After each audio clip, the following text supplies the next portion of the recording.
Donc, bonjour tout le monde. Je me présente Brian. Je chasse depuis 89. J'ai toujours juste chassé le sauvageon. J'ai porté à peu près tous les chapeaux dans le domaine. J'ai été guide, j'ai été représentant, j'ai été propriétaire d'une boutique. J'ai été pro-staff à une époque où c'était populaire. Je donne des cours d'appel. J'ai tout le temps joué là-dedans. Puis ma passion a toujours été l'appel. Donc, j'espère que je vais être capable de vous en transmettre un peu pour vous donner le goût de comprendre la mécanique de ça. Fait que je vais commencer tout de suite en vous parlant des différentes pièces de la peau pour qu'on soit capable de se comprendre. La première pièce, ça va être le baril. Le baril, c'est la pièce où on va pousser le son. Ensuite, l'insert. Ça, c'est la pièce où le son va sortir. Et puis, le moteur du câble. Il est composé de 3 pièces. On a la cale de son. On a le stopper, puis on a l'anche.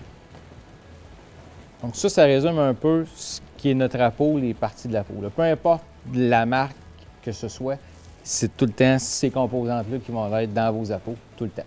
Des pièces à changer, quand on appelle beaucoup, ça va être l'anche. Mais encore là, il faut mettre quand même pas mal de millage dedans avant de le changer, à moins là, de... C'est comme un guide, lui, va peut-être le changer au milieu de sa saison ou à la fin de sa saison. Mais quelqu'un qui va à la chasse 3-4 fois dans l'année, vous êtes bon pour des années. La seule chose que peut-être qui peut arriver, c'est un réajustement. Ensuite, bon, c'est bien beau de savoir les parties, mais il faut savoir qu'est-ce qu'on fait dedans. Est-ce qu'on souffle, est-ce qu'on pousse? On pousse l'air dans un appôt, on souffle jamais dans un appôt. Parce que si on souffle dans un appôt, ça ne marche pas. Si on pousse l'air dedans, tout est contrôlé. Fait qu'il faut toujours penser à ça. On pousse l'air dans la peau, on ne souffle pas dans la peau. Comment on fait pour pousser? C'est un peu impossible, là, mais l'air va venir du diaphragme. C'est-à-dire qu'il faut que ça soit comme une toux, puis pas beaucoup plus que si je voudrais buer mes lunettes. On n'a pas besoin d'être un compresseur pour souffler dans un appôt. C'est vraiment juste comme une toux.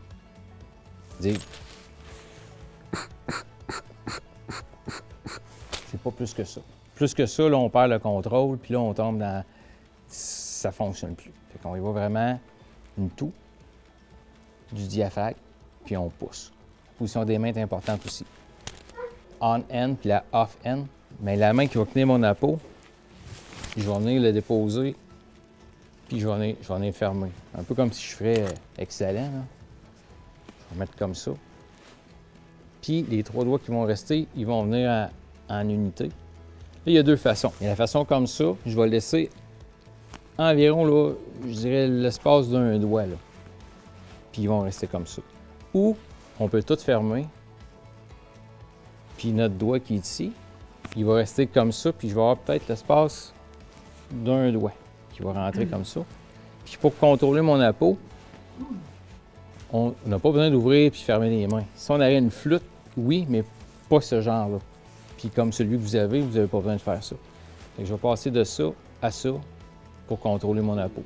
Pas plus que ça. Je pourrais produire mes sons avec une main. Mais mon autre main, ce qui est ici, elle va venir amplifier, puis elle va venir diriger mes sons aussi. Puis elle va m'aider aussi avec ma pression de retour. Parce que vu que mon appôt est court, il va avoir besoin d'une pression de retour pour venir faire claquer mon anche qui est dedans. Donc tout ça, pouce à pouce, un peu comme une prière, puis mes doigts vont venir sur mes jointures. Ça va être ma base. S'il y en a qui sont plus à l'aise comme ça, s'il y en a qui sont plus à l'aise, c'est correct. Mais la base, elle va être comme ça, pour pouvoir pousser mes sons. On a fait les parties, on a fait la position des mains. Maintenant, il faut pousser dedans, il faut aller chercher quelque chose. Ça va être important de faire buzzer notre câble. Parce que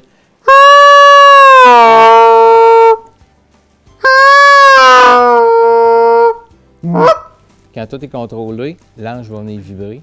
Puis c'est là qu'on va avoir notre son outable.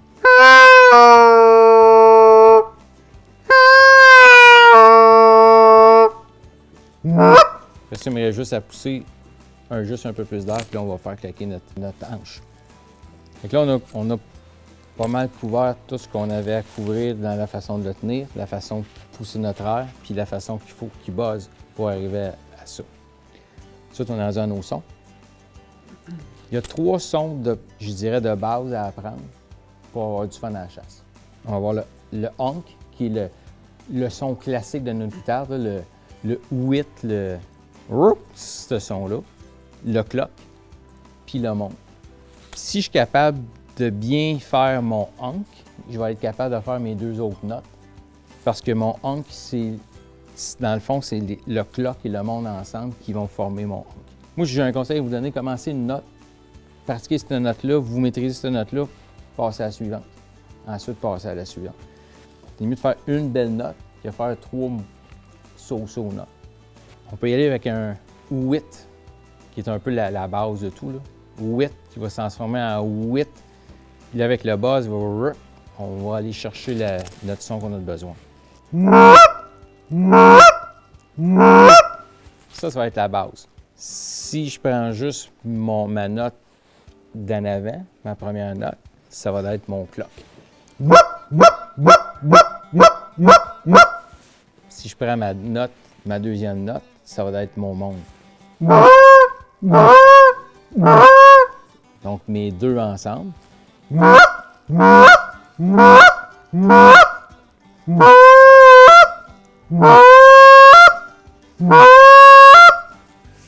Plus qu'on pratique, plus qu'on va tomber avec. Là,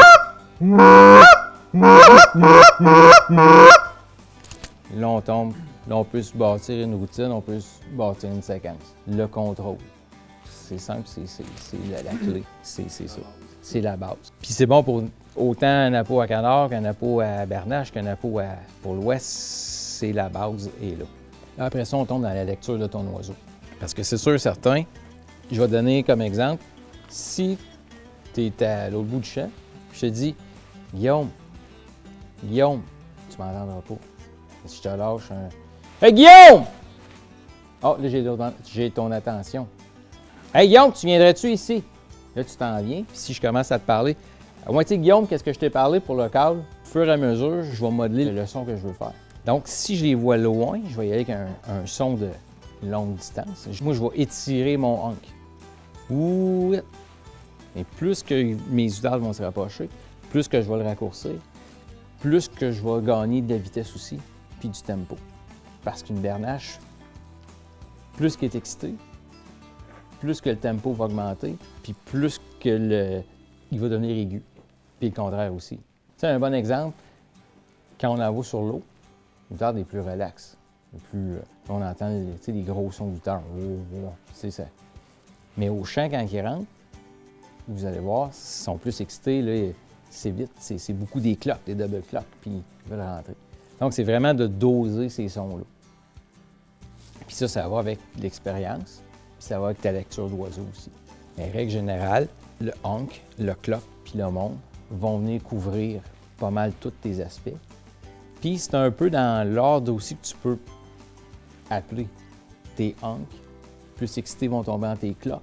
Ils s'en viennent, les ailes barrées, tout est correct. Là, je vais être plus relax, puis là, je vais y aller avec plus des séquences avec mes monts.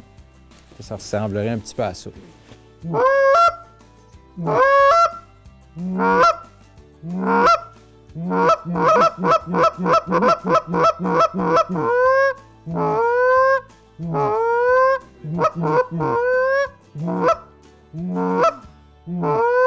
Là, la séquence est très courte, là, mais ça va être un peu ça, mais tout dépendant qu'est-ce qu'ils font, puis là, s'ils vivent, puis moi, je vais essayer de les diriger le plus possible. En ayant bien fait mes devoirs, en étant bien placé, positionner mes appelants, puis je suis super de bien caché, puis tout ça. C'est un peu ça la séquence. Oui, il y a d'autres notes qu'on peut ajouter. Oui, là, on tombe avec des double clocks, des split notes, des train notes, il y en a plein d'autres. Mais est-ce que c'est essentiel pour te donner une belle chasse? Non. Ça, c'est tes notes de base. Le reste, au fur et à mesure qu'on va pratiquer, ça va rentrer, puis tes notes vont rentrer, puis tu vas... Ah, moi, ça, je peux faire ça, elle, je peux l'étirer un peu plus, elle, je peux en mettre un peu moins. Moi, c'est comme ça que je vois ça. Un petit truc, plus que ton appôt est long, plus que ton son va être plus facile à venir casser. Donc, si tu peux placer ta main le plus loin que tu peux, ça va venir prolonger ton appôt, puis ça va être plus facile à venir casser tes notes. Parfait. j'enlève le plus loin sur l'extrémité. C'est en plein ça. Ouais. Soit que tu rouvres ta main Pas à mal. peu près un doigt ou ton doigt comme ça. Parfait. Fais-les juste respirer un petit peu plus ton corps. Fais juste ouvrir un petit peu Un peu plus. plus ça, Ouais. non? Voilà. J'ai pas pensé sur le coup, là. Ma langue. Ouais. Ça, c'est si mes dents d'en avant, le bout de ma langue va venir s'accoter sur mes dents, en bas. Puis c'est juste le haut de ma langue qui va venir. Ok. Ok. Moi, c'est C'est ce le que même je, que tu c'est ce fais? que je préfère. Ok. Ça, c'est ton honk. C'est ta note de base est là. Ok. C'est la bonne voix. Merci. C'est C'est- ça. C'est en plein ça. Merci. Puis c'est soit que tu y vas par le doigt, comme je disais, ou tu y vas comme ça. Ah, un autre truc aussi, les joues, faut pas qu'ils gonflent. Tout reste pris ensemble. OK. Faut tout. Tu sais, c'est le principe, là. Si j'ouvre la haut chez nous, là, Ouais. l'eau coule. Ouais. Mais si je mets mon pouce dessus, là, il est contrôlé. C'est la même affaire, contrôle tout. Et voilà. C'est ça. Check moi. C'est...